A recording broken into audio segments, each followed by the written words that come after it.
दे सके हैं। और आपको यहाँ पर ताज़ा तरीन खबर ये दें कि इंसानी हुकूक के मुशीर मुस्तफ़ा नवाज खोकर जो वज़ीर आज़म के मुशीर हैं, उन्होंने कहा है कि कोयटा के मुबैना मुकाबले की तहक़ीक़ात का हुक्म दिया जाए और वज़ीर आज़म ने इसका हुक्म दे दिया है। मुस्तफ़ा नवाज खोकर वज़ीर आज़म के इंसानी हुकूक के मुशीर, उन्होंने वज़ीर आज़म को सलाह दी कि जो वाक़या पेश आया था कोयटा में, उस वाक़े की तहक़ीक़ात कराई जाए और वज़ीर आज़म ने इस वाक़े की तहक़ीक़ात का हुक्म दे दिया। मुस्तफ़ा नवाज खोकर इस वक्त हमारे साथ मौजूद हैं। मुस्तफ़ा साहब, ये तहक़ीक़ात किस तरह की होंगी? क्या कोई कमीशन बनाया गया है इसके लिए? इसका जी सबसे पहले तो मैं आपकी जरा तस्दीक कर दूं कि प्राइम मिनिस्टर साहब तो अभी चाइना में हैं, लेकिन इसका मैं मजाज हूं अपने तौर पे, क्योंकि मैं ह्यूमन राइट्स मिनिस्ट्री का इंचार्ज हूं, तो उसमें मैंने खुद इसकी इंक्वायरी करने का हुक्म दे दिया है और इंशाल्लाह वो जो इंक्वायरी रिपोर्ट है, नॉर्मली हम उसकी 15 दिन में हम जवाब तलब करते हैं, लेकिन इस वाक़े में क्योंकि ये खुसूसी अहमियत का हामिल है, मीडिया पे जिस तरह हाईलाइट हुआ है, तो इस मामले में मैंने कहा कि 7 दिन के अंदर वो रिपोर्ट पेश की जाए। अब इसमें जो सबसे इम्पोर्टेंट बात है जी वो ये है कि पुलिस के जो बयानात हम देख रहे हैं, कल जिस तरह मीडिया पे आया और फिर आज जिस तरह हम देख रहे हैं, तो उनमें काफी तजाद है जी। तो मुस्तफा साहब, किस किस को बुलाएंगे इस इंक्वायरी में? किस किस से सवाल जवाब किए जाएंगे? इन्वेस्टिगेट करेंगे और इसको देखेंगे कि ये आया तजाद किस वजह से है। पोस्टमार्टम रिपोर्ट की हम चेक करेंगे कि जो वो अब जो बयानात दे रहे हैं जी कि वो हैंड ग्रेनेड फटने से ये इस तरह हुआ, और ये सारी चीजें पोस्टमार्टम में सामने आ जाएंगी। तो अगर उसमें मुस्तफा साहब, जैसा कि आप भी जान रहे हैं इस वाक़े को, जियो न्यूज भी पहले दिन से इस पे सवालात उठा रहा है कि कहीं ये मावराए अदालत कत्ल तो नहीं, ताकत का बेजा इस्तेमाल तो नहीं, लेकिन हम ये देख रहे हैं कि जो बयानात दिए जा रहे हैं उनमें तजादात सामने आ रहे हैं। इस पूरी सूरत हाल को देखते हुए क्या पुलिस और एफसी के अहलकार जो इस पूरे वाक़े में मुलव्विस हैं, उनकी गिरफ्तारी के अहकाम जारी होंगे? फर्स्ट ऑफ ऑल हमने फैक्ट्स को देखना है जी, फैक्ट्स किस तरफ इंडिकेट करते हैं।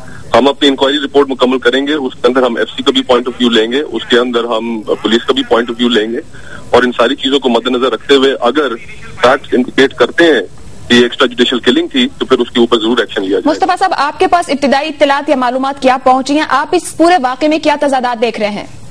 इब्तिदाई इत्तलात तो ये पहुंची जी, अब वो अनवेरीफाइड भी हो सकती हैं, लेकिन जो हमारा जो ह्यूमन राइट्स मिनिस्ट्री का कोयटा ऑफिस है, उन्होंने इसको अपने तौर पे जो चेक किया है उसमें कि ये लोग कुछ गाड़ी में सवार थे और एक स्टेशन से दूसरे स्टेशन जब पुलिस के हदूद से गुजर रहे थे, तो वहां पर ये नॉर्मल रूटीन से गुजर रहे थे, शायद ये इलीगल इमिग्रेंट्स भी हो सकते हैं, तो उसमें ये कुछ शायद कुछ देर दिला के अपना रास्ता क्रॉस कर रहे थे, and finally they reach this point कि जहां पर इनके पास पैसे खत्म हो गए और फिर कोई गड़बड़ हुई।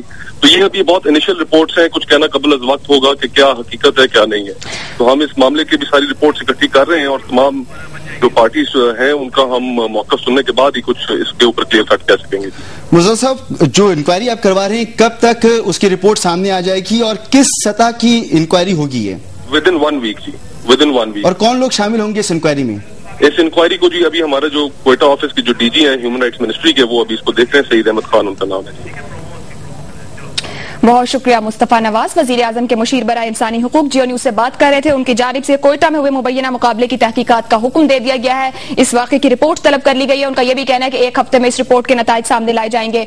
जो वाक़या पेश आया था 17 मई को सहपहर के वक्त कोयटा के नवाई इलाके खरोटाबाद में, वहां 5 नौजवानों की हलाकत हुई, जिसमें 3 खवातीन भी शामिल थी।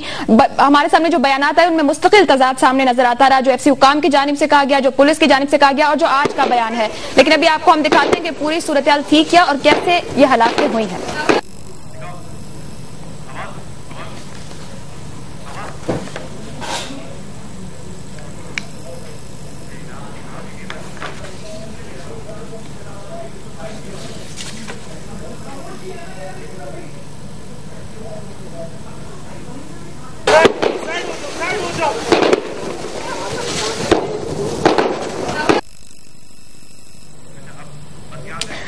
फायरिंग की आवाज इसमें सुनी जा सकती है। सीसीपी कोयटा का ये कहना था कि दस्ती बम के फटने से हलाकतें हुई, लेकिन उस दिन एक ना खत्म होने वाला गोलियों का सिलसिला इस इलाके के मकीनों ने भी सुना। इलाका मकीनों से की भी जो गुफ्तगू थी हम आपको सुनवा चुके हैं, बता चुके हैं, जियो न्यूज पर दिखा चुके हैं। लेकिन अब सूरत हाल ये कि हर तबका फिक्र में इस वाक़े को लेकर तशवीश का इजहार किया जा रहा है। बलोचिस्तान एक ऐसा सूबा है जहां इससे पहले भी मावराए अदालत कत्ल सामने आ चुके हैं, इल्जामात लगते रहे हैं। एक बार फिर एक ऐसा वाक़या जिस पर सवालिया निशान है, कहीं ताकत का बेजा इस्तेमाल तो नहीं। न सिर्फ आज इलाका मकीनों की जानिब से एहतजाज किया गया, इसके साथ साथ सूबे के सियासी और मजहबी हल्के भी वाक़े की गैर जानिबदाराना तहकीकात का मुतालबा कर रहे हैं। और अब इंसानी हुकूक के जो मुशीर हैं वज़ीर आज़म के लिए मुस्तफा नवाज खोकर, उन्होंने कोयटा में मुबैना वाक़े की तहकीकात का हुक्म दे दिया है।